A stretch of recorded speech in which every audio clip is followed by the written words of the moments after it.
Here's a name I can say from the Eradicator.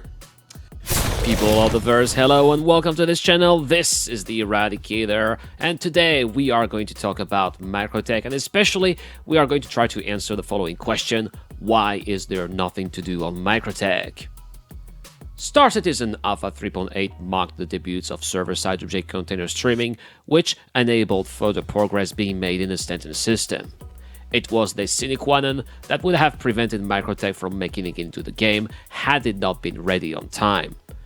However, if you take a close look at the planet, it quickly becomes apparent that the new world is just an empty shell and that there is nothing to do there apart from exploring the various biomes, taking pictures, and experiencing the local weather. You can also mine there if you want, but there is nowhere around where you can sell your ore, which is an issue we will address later in this video. So, why would Cloud Imperium choose to release the planet without its points of interest or economic centers then? Well, it turns out that there were three factors that were taken under consideration: communication, development, and technology. Here is what it was all about. But first, I ought to point out that Microtech was on a roadmap since the big roadmap update in January last year. Cloud Imperium know that fans are longing for the day the Stanton system will be in a complete state and new horizons will finally open up. The completion of a planet of the Stanton system is therefore a step towards that time and a message to the world and the backers in particular that the studio is making progress. Releasing Microtech for Star Citizen Alpha 3.8 was particularly important in that regard, especially if we consider the fact that the last planet that Cloud Imperium released was ArcCorp at the end of Q2 2019.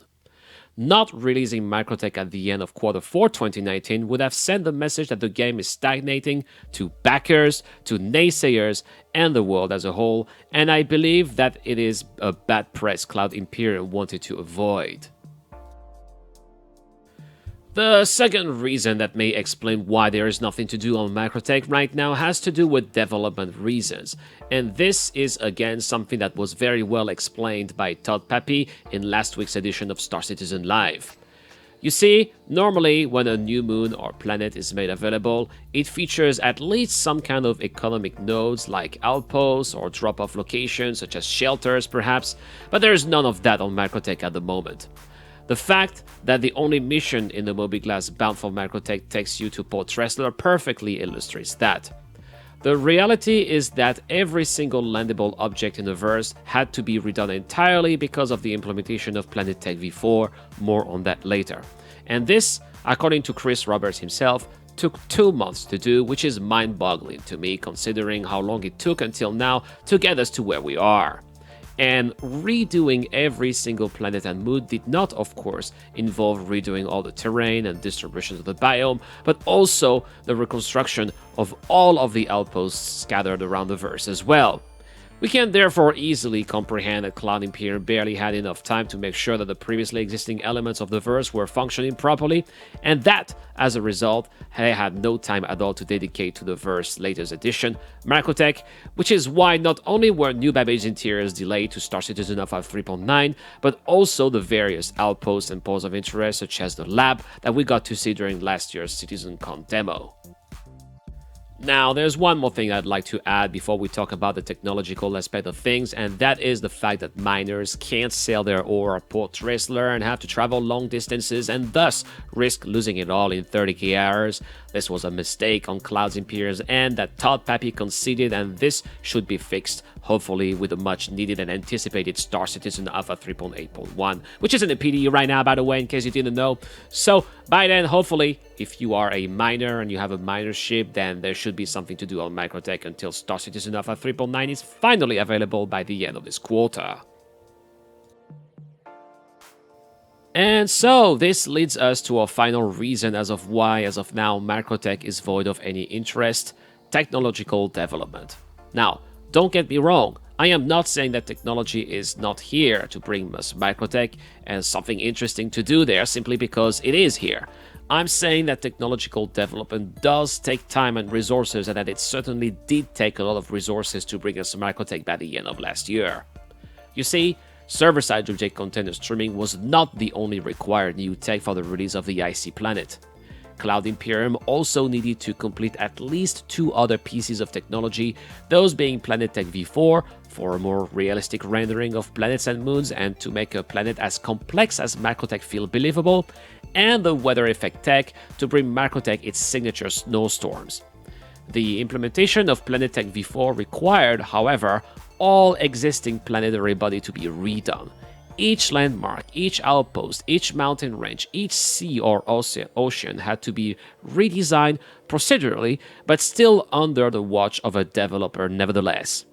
Anyway, I digress here yet. I really wanted to insist here that it was because of the consequences of these new technologies being made that unfortunately there is nothing to do on Microtech as of now, something that will definitely change with Star Citizen Alpha 3.9. Of course, as gameplay areas will expand, so will the split between players around the verse, but who knows, maybe the recent tests to increase player cap will have proven fruitful by then. And that is all for this video. Thank you very much for watching. I hope that the explanations given today were able to answer some of the interrogations that some of you may have had regarding Microtech. But please, tell me in the comments down below, do you go there regardless of how empty it is? Please tell me, and why in the comments down below. I would really like to know. Also, please don't forget to hit those like and subscribe buttons as they really help this channel a lot. And now, let's talk about the giveaways. Hello and welcome to this channel, everybody. This is the Eradicator and it's giveaway time. So to kick off this year, we are starting with another double giveaway, which is something that is being made possible thanks to the amazing people who support me on the crowdfunding website Patreon. And this is why this first giveaway that I will be mentioning here will be the Patreon's exclusive giveaway, and then we'll talk about the YouTube giveaway. So here we go. This month I am giving away first to my Patreon supporter and RSI Ursa Rover. I chose this vehicle because it is perfect to explore Microtech and its new environments, and was even featured during the CitizenCon demo. All you need to do to get a chance of winning is to click on the link below to this channel's Patreon page. Pledges start at $1 a month and heavily support this channel. Patreons also get access to my Discord, can get their submitted questions answered during the show, and I will soon be announcing a series of videos that will be for Patreons only, so it might be interesting to have a look. Also, to everyone who supports me on YouTube and smashed that subscribe button already, then I've got something for you too. I am giving away my very last Legionnaire LTI game package, which includes an Aurora Legionnaire with LTI, Star Citizen, and Squadron 42. Perfect if you are an Aurora lover, want an LTI token, or if you don't own the game at all. All you need to do to get a chance of winning is to subscribe to this channel and leave a comment to any videos posted this month. The winner will be announced early next month, so good luck to everybody.